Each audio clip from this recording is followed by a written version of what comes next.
Strength and weakness of SWOT analysis. Friends, food technology के YouTube channel में आप लोगों का बहुत बहुत स्वागत है। आप लोग हमें इंस्टाग्राम पर भी फॉलो कर सकते हैं और यूट्यूब पे आप हमारे और भी कोर्सेज देख सकते हैं, जैसे कि फूड सेफ्टी ऑफिसर की फ्री क्लासेस हैं, फूड साइंस और माइक्रोबायोलॉजी की नोट्स हैं, एग्रीकल्चरल से भी रिलेटेड एग्रीकल्चरल वॉल्यूम 1 की बुक का चैप्टर चला है। तो आप हमको बाकी सब्सक्राइब करके अपने दोस्तों के साथ भी इस चैनल को आगे बढ़ाइएगा। आज हम लोग यहाँ पर डिस्कशन करने वाले हैं टॉपिक का स्वॉट एनालिसिस। व्हाट इज़ स्वॉट एनालिसिस और इसका फूड इंडस्ट्री में क्या यूज़ है, इस पर हम लोग पूरी तरीके से डिस्कशन करेंगे। ध्यान से देखिएगा, अच्छा टॉपिक है और एग्जाम पॉइंट ऑफ व्यू से और इंटरव्यू पॉइंट ऑफ व्यू से बहुत इंपॉर्टेंट है। स्वॉट analysis, SWOT analysis of the food and beverage industry. The food and beverage industry is one of the subcategory of the hotel, restaurant, and entire hospitality industry. Its goal is to satisfy the appetite of customers with the unique and delicious taste of food and drinks. ठीक है, इसका हम लोग ज़्यादातर जो restaurant, जो hospitality industry अपनी food की लाइन में, वहाँ पे हम लोग इसका यूज़ कर सकते हैं और काफ़ी करते भी हम लोग इसका। ठीक है, SWOT एनालिसिस का use. As we know, production and distribution are the two important parts of the food and beverage industry. It starts with the production of food in the farm and fields, and the food produced is transported to the food processing industry. Then it comes to the hotel and restaurant, and then we will serve the consumer. ठीक है, तो इसमें हम लोग ये पूरा एक procedure है SWOT एनालिसिस का, और हर वर्ड का एक अलग अलग मतलब है। आप लोग जानते हैं कि SWOT एनालिसिस में जो 4 वर्ड हैं SWOT, सबका एक मीनिंग है। S मतलब स्ट्रेंथ और W मतलब वीकनेस। स्ट्रेंथ में हम लोग क्या क्या चेक करते हैं SWOT एनालिसिस में? Capability, competitive advantage, resource, assets, people, experience, knowledge and data, financial reserves, returns, marketing reach, innovative aspects, location, geographical, price, value and quality, process, system, communication या advantage of propositions. Weakness हम लोग क्या देखते हैं SWOT analysis में? अगर किसी भी, जब हम प्रोडक्ट की वीकनेस देखते हैं तो lack of capability, gap in competitive strength, reputation, time scale, financial, cash flow, continuity, effect, reliability of data, management, cover and succession. ये सब चीज़ें हम लोग देखते हैं वीकनेस में। आगे अपॉर्चुनिटी, O से और T से थ्रेट। ठीक है, SWOT, स्ट्रेंथ, वीकनेस, अपॉर्चुनिटी और थ्रेट। SWOT अपॉर्चुनिटी में हम लोग क्या देखते हैं? मार्केटिंग डेवलपमेंट देखते हैं, इंडस्ट्री लाइफ स्टाइल ट्रेंड देखते हैं, इनोवेशन देखते हैं, ग्लोबल इन्फ्लुएंसेस देखते हैं, मार्केट डायमेंशन, टारगेट देखते हैं, मार्केट का जोग्राफिकल इंपोर्ट, मेजर कॉन्ट्रैक्ट वगैरह, बिजनेस और प्रोडक्ट डेवलपमेंट या NPD, न्यू प्रोडक्ट डेवलपमेंट, ये सब चीज़ें अपॉर्चुनिटीज़ में आती हैं। थ्रेट में क्या हो जाएगा? Political economical effect, legislative effect, environmental, competitive intentions, market demand, innovation technologies, new contract, loss of resource, obstacles to be faced, poor management strategies, economic condition. और अगर थ्रेट में और चीज़ें, तो आप अगर कोरोना का अगर एग्जांपल लेंगे तो कोरोना अचानक से आ गया तो मार्केट जो बहुत ज़्यादा डाउन हो गया और लोगों का जो जल्दी से किसी भी प्रोडक्ट पे भरोसा था नहीं हुआ, ये भी एक प्रकार का थ्रेट है। ऐसे ही कई सारे थ्रेट, ये सब थ्रेट की कैटेगरी में आते हैं जो कि हम करते हैं जब SWOT एनालिसिस करते हैं। तो आगे हम लोग डिस्कशन करेंगे कि SWOT एनालिसिस का स्ट्रेंथ कैसे करती है वो फूड इंडस्ट्री में। अगर हम लोग उसका इंपॉर्टेंट पॉइंट देखेंगे तो कैसे SWOT एनालिसिस इंपॉर्टेंट है, हाई ग्रोथ के लिए इंपॉर्टेंट है। जैसे food and beverage is the world top growing industry. According to the estimate the volume of the food market would be around 2780 to 974 by the end of 2025. Its growth volume would increase by 0.7% by the end of 2022. ठीक है, SWOT analysis is the very important and a common topic जो कि सारे influencer या जो भी teacher या और भी जो स्टूडेंट्स हैं इस बारे में जानते हैं या जानना चाहते हैं कि इससे कैसे भी हम एनालिसिस का क्या प्रोसीजर है, इसका क्या फ़ायदा वगैरह है। तो सोशल मीडिया प्लेटफॉर्म पे भी ये काफ़ी इन्फ्लुएंस होता है। ठीक है, utilise this platform to promote their food item and beverage. It allow them to engage with the audience and they can improve their product by using the feedback. ठीक है, आपने अपना कोई भी फूड प्रोडक्ट जैसे हमारे पेज के through promotion करवाया या कोई भी सोशल मीडिया के थ्रू आपने उसका प्रमोशन किया और वो जब कंज्यूमर तक पहुंचा उसके बाद उसने उसका अपना फीडबैक दिया, तो ये भी एक एनालिसिस का मेथड है, सोशल मीडिया इन्फ्लुएंस जिसको हम लोग कह सकते हैं। Expanding market, it is a very important point.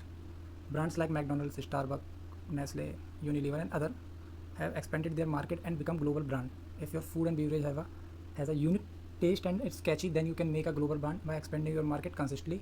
तो जो ये सब बड़े बड़े ब्रांड हैं इन लोगों ने भी काफ़ी SWOT एनालिसिस का यूज़ किया, पूरे अच्छे से एनालिसिस करके प्रोज एंड कॉन्स के बारे में अच्छे से जान के कि क्या उनके प्रोडक्ट को और बेटर कर सकता है, उस हिसाब से कंज्यूमर रीच किस हिसाब से बढ़ सकती है। इसके लिए भी एनालिसिस बहुत इंपॉर्टेंट है। अब तक अगर आपने हमारे चैनल को सब्सक्राइब नहीं किया तो फूड टेक्नोलॉजी चैनल को आप सब्सक्राइब कर लीजिएगा।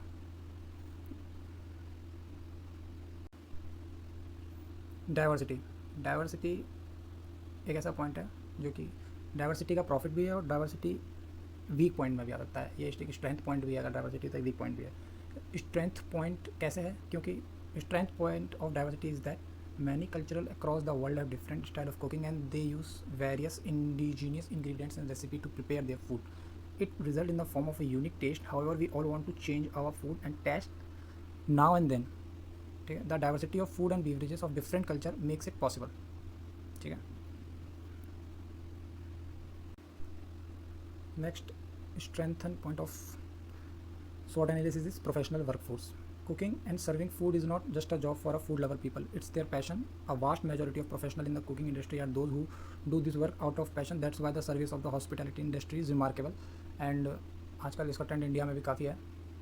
आप देख रहे हो कि अब जो फूड कैफ़े और कई सारे लोग अब बहुत एंटरप्रेन्योर की तरह इसको यूज़ कर रहे हैं, तो ये एक अच्छी बात है। और अगर वो लोग इस SWOT एनालिसिस का यूज़ करके अपने जो मार्केट और अपना जो ब्रांड है उसको बड़ा भी कर सकते हैं। Professional workforce rate of return, it's no doubt that it requires a huge investment to launch a venture in the hospitality and food industry, but once it starts running there is no slowing down.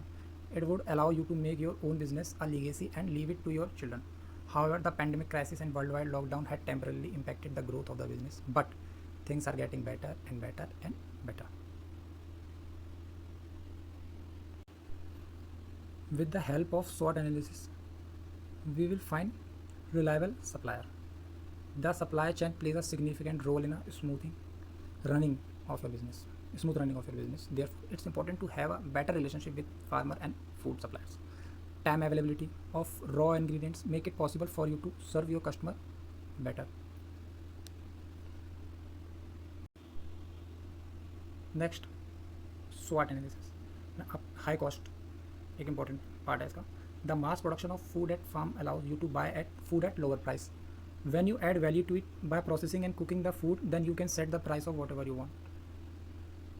आलू अगर आप खरीदने जाओगे तो आपको वो 20-30 रुपये kilo मिलेगा, पर इसी को चिप्स बना के अगर आप प्रोसेसिंग करके कुक करके एक प्रॉपर सर्व करोगे आप कंज्यूमर को लंबे समय तक, अगर आपने उसमें वैल्यू ऐड कर दी, कोई भी फूड प्रोडक्ट में आपने वैल्यू एडिशन कर दिया और जब आपने उस पर अपना कोई भी प्राइस लगा के आप उसे बेच सकते हो, चाहे वो हाई कॉस्ट पे क्यों ना हो। ये भी एक एनालिसिस का मेथड है, इससे आपको पता चलेगा आपका प्रोडक्ट की ओरिजिनल वैल्यू क्या है। Next is distribution network.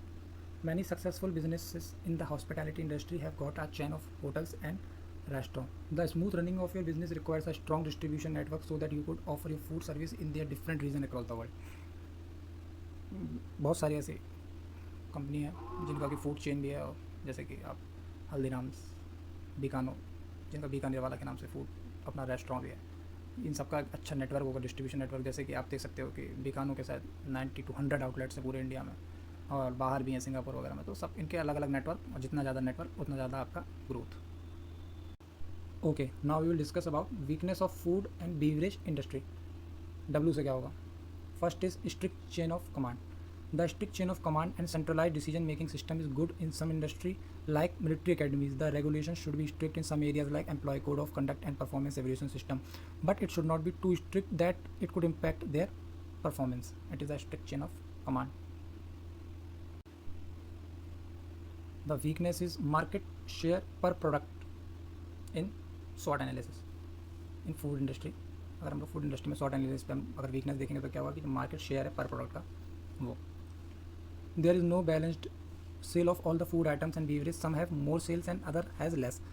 It is also highly dependent on the regions. However, a new person doesn't know the sale of various food items in a different market. It is a very complicated decision for the newbie. आपने अपना कोई भी नया product launch किया और अगर आप market में आ गए और आपने अपने मार्केट या अपने आसपास के कंपटीशन को जाने नहीं, तब तक आपको ये नहीं पता होगा कि जो प्रोडक्ट आपने निकाला आपका कॉम्पिटिटिव उसको कितने में बेच रहा है, कितने में वो उसको ले रहा है, कितना प्रॉफिट मार्जिन निकाल रहा है. तब तक आप मार्केट शेयर पर प्रोडक्ट के बारे में नहीं जानोगे, तब तक आपको प्रॉब्लम होगी. इसलिए ये एक अच्छा पॉइंट है, इसलिए आपको ये जानना चाहिए. ये एक एनालिसिस का पार्ट है. एक वीकनेस है FMCG की फूड इंडस्ट्री में, टर्नओवर पीरियड.